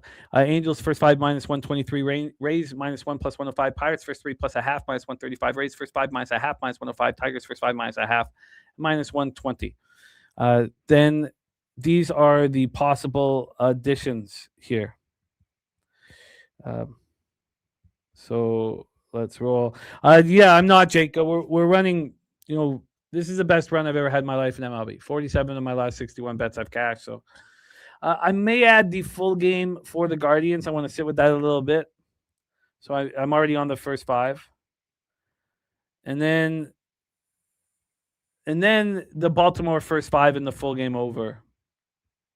I may add those.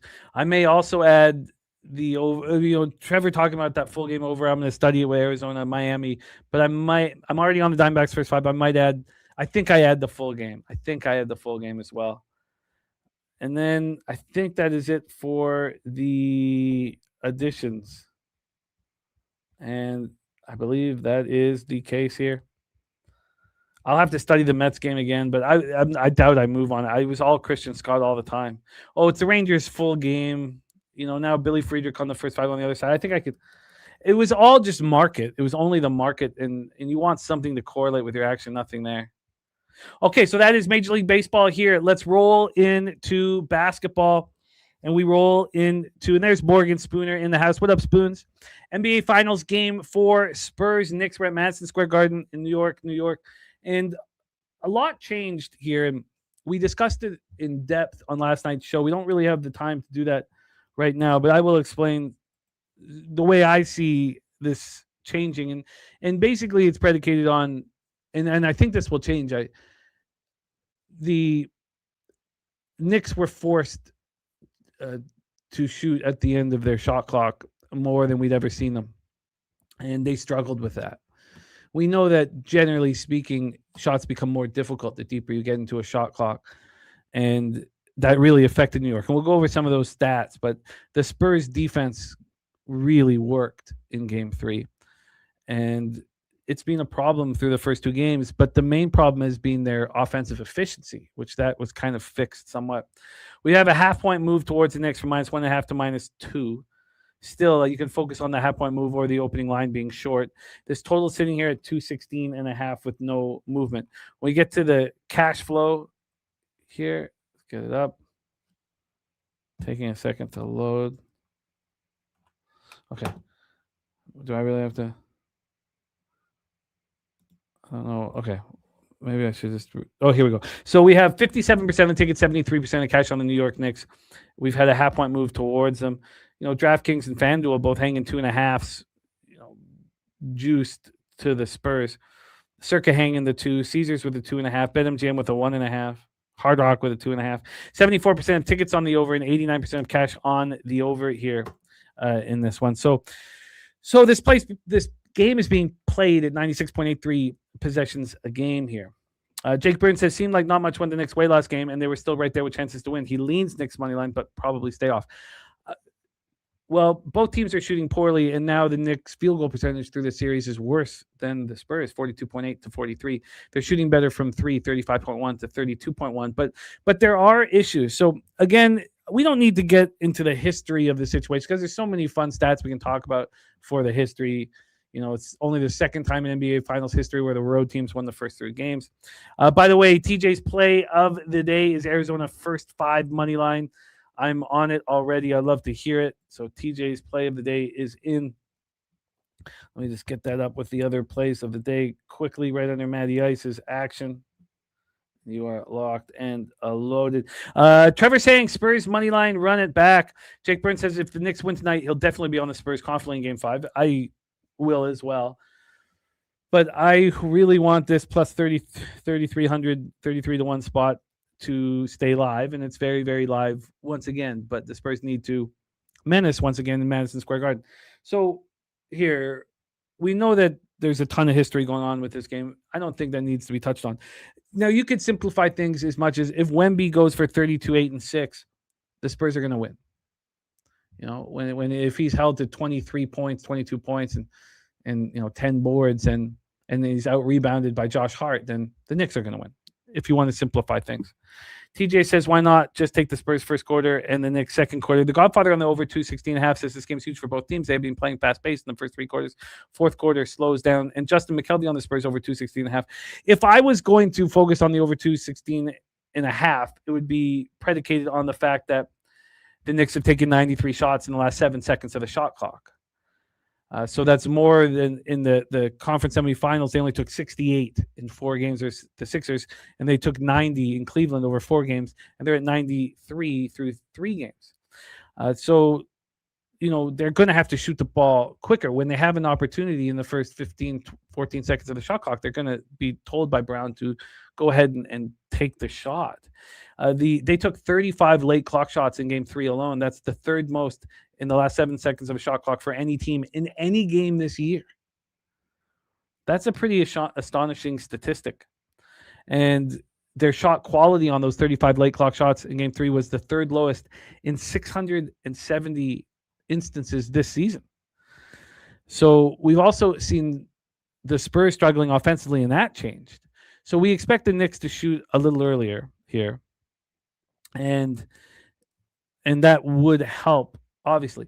Now, there are problems for Knicks fans, and that's that Brunson's field goal percentage is too low. The guy's got to – he was shooting 48.6% through the first 3 rounds. Now, all of a sudden, he's shooting 37%. So he goes for 32 points, but 11 of 25 shooting. It's just not quite good enough. And where's Towns being in the 4th quarter? So Towns does not have a point in the 4th quarter of this series. Now, it's not as important, when you win, but when you lose, it's a glaring issue. He's only attempted 6 shots in the 4th quarters. So, Is Towns going to step up in the fourth quarter? Is Brunson going to shoot at a higher percentage? Is Castle going to be able to be, put up 23 points and be the second weapon for a Spurs team that has Wemby rolling? And our guy, 4th and 1 entertainment in the house, Mark A, Spurs first quarter, and Coin saying Spurs team total over 107 here. We have Steve Fehrenbach. Sorry, let me just copy and paste this. Steve Fehrenbach saying, Knicks have had the worst whistle in the history of sports through 3 games. Watch party back on. No Trump distraction. Knicks win tonight easily, says Steve Fehrenbach. Well, I tell you, I've just got a lot to win, and I don't want to compound any losses here. I'm not betting the game. I may look to move live on it, but I want the Spurs. I mean, I've got the $2,000 middle/hedge on the Knicks plus 1.5 games, but I don't want to cash it. And if I cash it, I hope it's in 7 games in San Antonio. TC's play today is the Astros as well. Astros plus 102. So a lot of Astros love. Let's get that copied and pasted as well here. So that is the NBA. Let's talk WNBA here quickly. We've got a best bet from our guy, Toby Lane, and that's on the Seattle Storm. And I told you guys I wanted the Storm, and I was just going to be very patient here, waiting. We talk about the bets that we cash, and 25 and 12, 25 of the first 37 is a great, we're in a great situation. But it's not just the bets that we cash, it's staying off. The Chicago Sky opening up at 6.5 minus 6.5 made no sense whatsoever. Now, anybody who got that 6.5 as soon as the line came out did cash by a half point against the Dream, but everybody else lost. And I was concerned about that spot. I was also concerned about all the Valkyries love and Phoenix Mercury being, completely undervalued. So I stayed. Look, I wasn't going to back. Fading the Valkyries or in any kind of sense is not being a very profitable situation. So I didn't do that. But we cashed on the links easily. Rod Zawacki moved on the links on the alt line. I believe it's minus 9.5 at plus 180. That was just a no sweat from right start to finish. Cash and grab, smash and grab. And the Godfather says bet the Storm at plus 7.5. This is cash. And Justin already has the Storm plus 7. So we're all on the same train. But let's talk about the first game on the board first, and that's the Connecticut Sun versus the Toronto Tempo. I don't want to back the Connecticut Sun, really, and I will only bet them when I'm forced. But they've covered their last 2 games at Chicago. We were on them in that one, and then at home versus Liberty, and should have been on them in that one because that was Liberty's first road game in forever. And I was on the Connecticut Sun first quarter, and I lost that bet, one of the 12 losses this year. The Tempo come off destroying the Chicago Sky. They're feeling good about themselves. If you look at their wins, they're 3 of their last 4 wins. They've twice come against the Sky and once come against the Storm, and the Storm at home. Should they be this big of a favorite? Is this where you want the Tempo? I don't think it is. Now, Morrow being out is a big loss for them, and who knows if Brittany Griner is going to be able to play in these spots. Sammy Kolker, that's why we're waiting. Oh, and Sammy Kolker saying Storm gave it all versus Aces last game. They're going to be beat. I look forward to talking about that game in a second here, Sammy. But Sammy is on the Connecticut Sun. That is his play of the day. I get it. I get it. Let's take a look at the line history here for this spot. We have the Tempo move from 7.5 to 8. So I can understand anybody wanting in on it. I'm not sure if we have any cash flow information. Why don't we take a look and see if we do? And we don't for this one, but we do for the second game. So let's talk about the second game. Shout out to David Norris. Thank you, man. So Sammy Kolker saying Storm gave it all versus last game. They're going to be beat. And the whole world's on the Sparks. Perfect, right? 91% of the tickets, 91% of cash. We knew it was going to be very public. The reason why there was no need to move on the Seattle Storm early is because we know this line's going to move. I thought that I could get an 8 or 8.5. Going up against market moves, we've been very successful so far this year in the WNBA. So not being concerned here. And Sammy Kolker says, personally watched Sun last 3 games, and they could have won all 3. They're playing great with Lake Can back and Edwards back. I like it, Sammy. I like it. I think it's too many points. I mean, to be Connecticut Sun or no bet. I'm not against it, okay, because I think it's too many points. But this is the one that I wanted was Storm Sparks. So the Oh, and Luchace Fox got the Sparks -5.5. Nice job. We talked about how we were certain this line was going to move towards the Sparks. People who watched the Sparks, are very pumped up. Kelsey Plum was hurt, seemed to tighten up the group. Kelsey Plum comes back. She doesn't need to score 38 anymore. We faded the Sparks in Kelsey Plum's first game back against Dallas. That was an easy casher. And then they come together and they smash and grab the Portland Fire by 17 points. So this is their first road game, in 11 days. And they're going up against the Storm team that, coming back after playing the best two teams, who I think are the best two teams in the league. Of course, Liberty would have something to say about that. And they're on this big losing streak. The Sparks are feeling very good about themselves going out on the road against a very desperate team. And the opportunity here to fade the Sparks feeling so good about themselves is something I won't pass up. The idea that the Storm, used up all their energy at Las Vegas in that last cover is just one I don't believe in. I don't think that Sammy's wrong by any stretch of the imagination. It's just how you read a spot. And the way I read this spot is that the Storm are very, very desperate. And the Sparks feel very good about themselves and haven't been on the road in a long time. So Joseph Gomez says the 7.5. I'm going to wait. I don't see why I can't get an 8. We know that 9.1 of every $10 is coming in on the Sparks. So the Solution just hit 315 on the decline bench, man. Love it. The Solution leading by example there in the gym. So I'm going to be on the Storm. Toby Lane's play of the day is the Storm. We scripted what would happen in this marketplace, and I believe it should be attacked. Now, we could have done the exact same thing, and maybe this is playing in the Chicago Sky game. That 6.5 didn't make sense.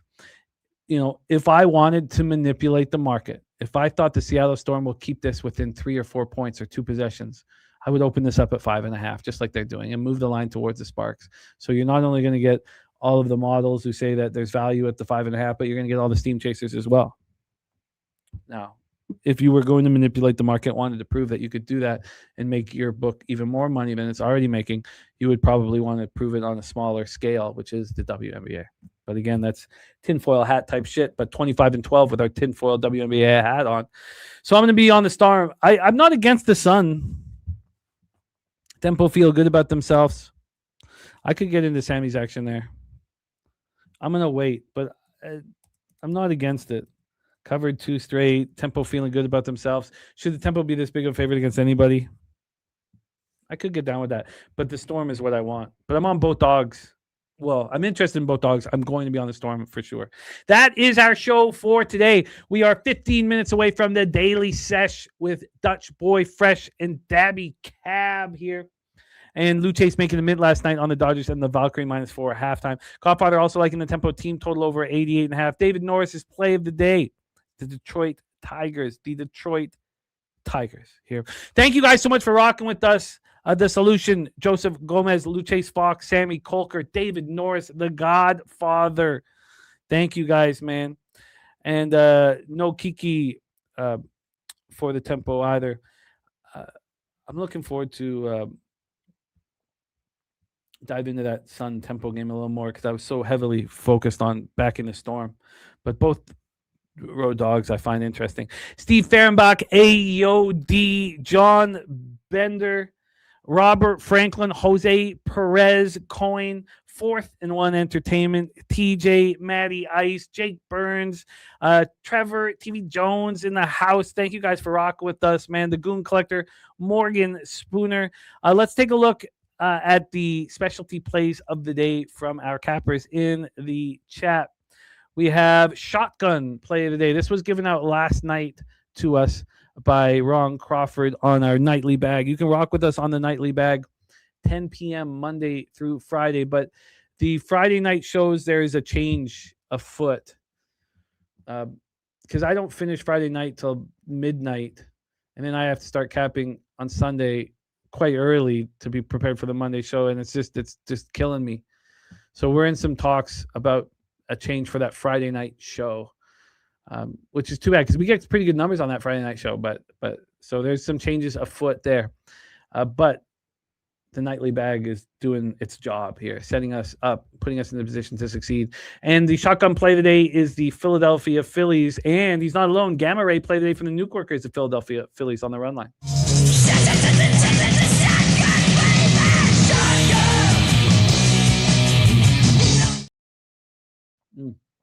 Langford RBI, Cubs Rockies over 12 are the stacks plays of the day. Coins on the Mets money line and the over 14.5 in Summerlin for the A's Brewers. Flank stake play of the day is the Knicks. Also on Athletics, Angels, Orioles, Braves, Sparks, and Blue Jays. Pig Milk play of the day, Royals first 5. Robert Cherry has a parlay here, a big one. He's on Washington first 5 plus a half, Arizona first 5 minus a half, Yankees first 5 plus a half, Philly first 5 minus a half, Mets first 5 minus a half, Angels first 5 minus a half, Padres money line, Rays money line, Braves money line, Dodgers money line, and the over 12. Toby Lane play. Oh, and the Cubbies game, Cubbies Rockies. Toby Lane play of the day is Storm plus 7.5. Philly Eagle Flyer tied after 2 innings. White Sox plus 132. Mets plus 140. Oh, sorry, White Sox plus 132. Guardians plus 144. Mets plus 172. And we have the big money parlay today from 9 Legacy. Angels money line, A's money line, Orioles money line, Blue Jays money line. Taint play today, Astros money line. TJ's play today, Arizona first 5 money line. 4th and 1 Entertainment, Harper over 17.5 points and rebounds. Spurs plus a half first quarter, and OG Anunoby 20 plus points. De'Aaron Fox over 6 assists. Marquez on the Spurs first quarter. Coin on the Spurs team total over 107.5. And just my 2 cents play of the day is the Houston Astros plus 102. And look at that, Rod's Wacky doubling down, saying Storm money line. Storm money line. Von Polo, yeah, it was great that we got. Thank you for keeping us, just on top of the situation, because we don't capitalize soccer on the show. So thank you for keeping us in the loop here to get the great Flash rolling with us. Thank you guys so much. Let's get this money here. Let's get this cash. Luce, Fox, Rod, Zawacki, Von Polo, Billy, Friedrich, David Norris, all of you guys, thank you so much for your support. Now head over to the Daily Sesh, and I can't wait to hear Dutch's breakdown of Game 4 of the NBA Finals. Go out there and get that cash. We are winning. We must strike while the iron's hot. But most importantly, let's milk these books, man. Leche. Los bookmakers. Milk it. It's easier to sleep in the black when you're losing your ass and feeling so. You know what to do. Tune in to Pub Sports Radio. Easier to sleep in the black. It's easier to sleep in the black. It's a roller coaster ride, you're gonna catch a bad beat. No problem, keep your head up and just bet the spreadsheet. It's easier to sleep in the black. It's easier to sleep in the black. All thanks to Jeff Slaughter, these shows have our backs. POD's always rolling, especially the stats. Easier to sleep in the black. It's easier to sleep in the black. We got Jimmy, Jose, Debbie, and the fam. Dutch wine time, Spooner, and OG Wham. So hit the like button. Don't say that you can't. If you know what's best, just put your money on tape.